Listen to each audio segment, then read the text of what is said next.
Guy Zogo, d'Equinox Télévision, répond au ministre de la Communication René Emmanuel Sadji, Amogo Belinga, Bruno Bidjan et Toundine Soué et compagnie au tribunal militaire aujourd'hui. Les principaux suspects de l'affaire Martinez Zogo devant le commissaire du gouvernement pour la troisième fois après 2 renvois successifs.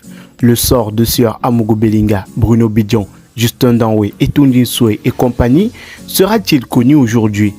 La question se pose et on vous donne tous les détails dans cette vidéo. Si vous êtes nouveau sur la chaîne, abonnez-vous et cliquez sur la cloche de notification pour ne pas manquer nos prochaines vidéos. Hier, jeudi 2 mars 2023, les suspects de l'affaire Martinez Zogo étaient encore au CED et l'on pouvait remarquer une grosse obscurité de ce côté, comme chante l'artiste Bim et Neo Akopi. C'est donc dans cette obscurité que les suspects et les agents du CED ont passé une bonne partie de la soirée. L'on nous a annoncé en fin d'après-midi que les suspects devaient retourner au tribunal militaire devant le commissaire du gouvernement pour la 3e fois de cette affaire. Mais finalement, le rendez-vous sera annulé et pris pour ce jour. Les sieurs Amogo Belinga, Bruno Bidjan et Toundine Soué, Justin Danwe et toutes les personnes concernées dans l'affaire Martinez Zogo devront donc une fois de plus se présenter au tribunal militaire, peut-être pour l'issue de cette affaire qui tient le Cameroun depuis plus d'1 mois déjà. 8 jours sont passés depuis le dernier renvoi du tribunal militaire et jusqu'ici, pas d'informations qui ont fuité sur le nouveau juge qui pourrait faire son entrée en jeu dans l'affaire. Car, Sieur Justin Danwe, ayant le grade de lieutenant-colonel, ne saurait être jugé par un juge militaire de grade inférieur. Ces derniers jours au CED n'ont pas été de tout repos. C'était des confrontations et auditions de la part des enquêteurs de la commission mixte police-gendarmerie. Entre autres ont été auditionnés le journaliste Paul Désibia, qui a reçu un message de Bruno Bidjan mettant en garde Martinez Zogo après une attaque à son patron sur Amogo Belinga. Jean-Claude Fouda Abega était également rappelé au CED pour une autre audition.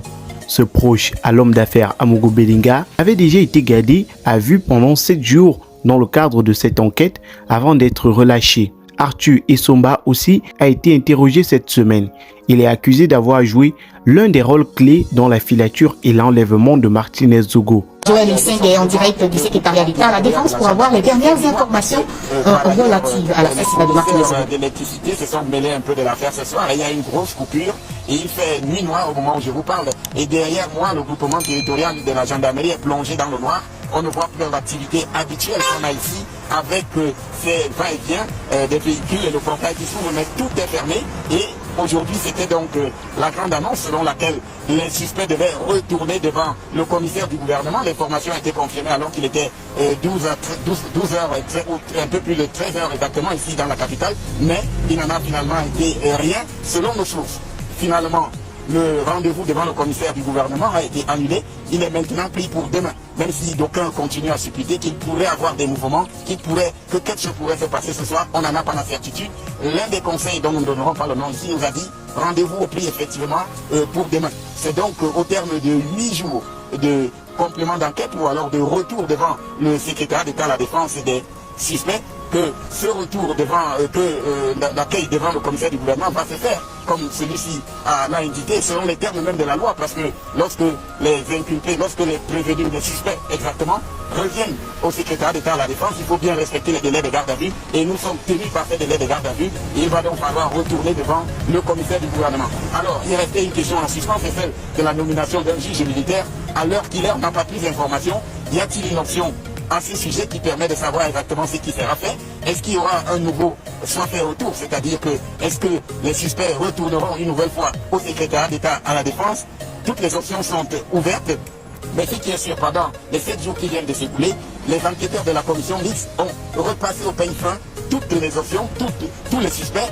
Des auditions et des confrontations sont intervenues entre les différents suspects, le lieutenant-colonel Danwe, Jean-Pierre Amogo Belinga, Bruno Bidjan, mais aussi des journalistes comme Paul Désibia, qui est venu ici pour répondre d'un message de menace à l'endroit de Martinez Zogo qui avait été envoyé par justement Bruno Bidjan. Mais on a aussi eu le retour de Jean-Claude Fouda Abega, l'un des proches de Jean-Pierre Amogo Belinga, qui avait été interpellé, gardé à vue d'abord pendant 7 jours avant d'être mis en liberté par le juge Anarias Corpus, qui a été une fois de plus interpellé, du moins convoqué, pour s'expliquer devant les membres de la commission d'enquête. Mais on avait également le cas de Arthur Essomba, finalement celui qui aura joué un rôle très important dans la filature et l'enlèvement de Martinez Zogo le 17 janvier 2022, celui-là même qui avait réussi à l'isoler, à l'appâter, pour que ceux qui s'occupaient de sa sécurité s'éloignent afin que la besogne puisse être menée. Donc c'est Arthur Essumba qui s'avère être finalement présenté par les éléments de force de sécurité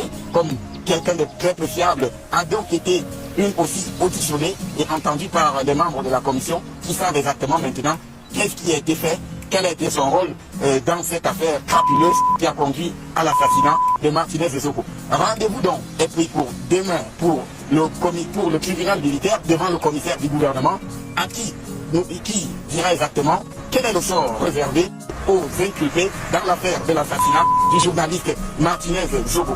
Devant le fait, pour Equinox Télévision, Rodrigue Ngassi, Joël Essengé, Zogo. Tout se jouera peut-être aujourd'hui dans cette affaire.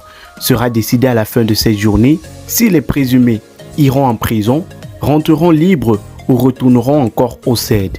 Mercredi dernier, Guy Zogo, journaliste d'Equinox TV, nous informait que jusqu'à plus de 20 heures, les enquêteurs procédaient toujours aux éditions dans les locaux du CED à Yaoundé. Guy Zogo prenait également la parole pour dire que ce ne sont pas les journalistes qui mènent l'enquête dans l'affaire Martinez Zogo, mais le tribunal militaire.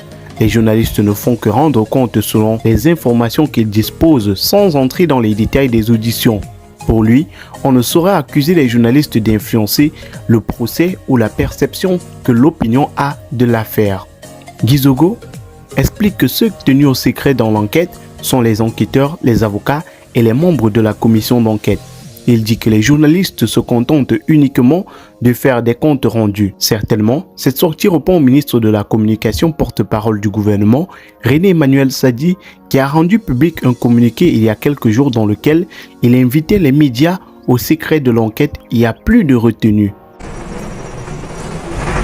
Oui, absolument, Julien Bissaï, les auditions se poursuivent, mais avant d'en venir à ces auditions, il faut dire naturellement que ce ne sont pas les journalistes qui mènent les enquêtes relativement à l'assassinat du journaliste Martinez Zogo. C'est bien entendu le commissaire du gouvernement, le tribunal militaire. Les journalistes ne font qu'en rendre compte selon les informations qu'ils disposent, sans rentrer dans le détail des auditions. On ne saurait donc accuser les journalistes d'influencer le procès ou la perception que l'opinion a de cette affaire.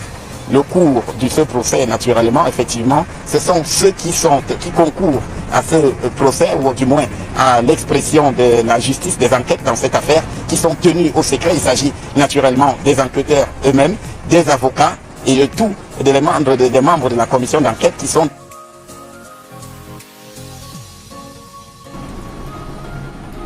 Guy Zogo et Joël Essengé en direct de Yaoundé. Journalistes, nous ne faisons guère. Nous nous contentons justement de compte rendu, comme on le voit d'ailleurs partout dans le monde entier. Nous le voyons sur des chaînes de télévision, nous l'entendons sur des radios, et puis nous le lisons dans les journaux. Donc le Cameroun ne saurait lui faire exception en la matière. Nous reviendrons dans nos prochaines vidéos avec les informations sur ce qui se passera au tribunal militaire.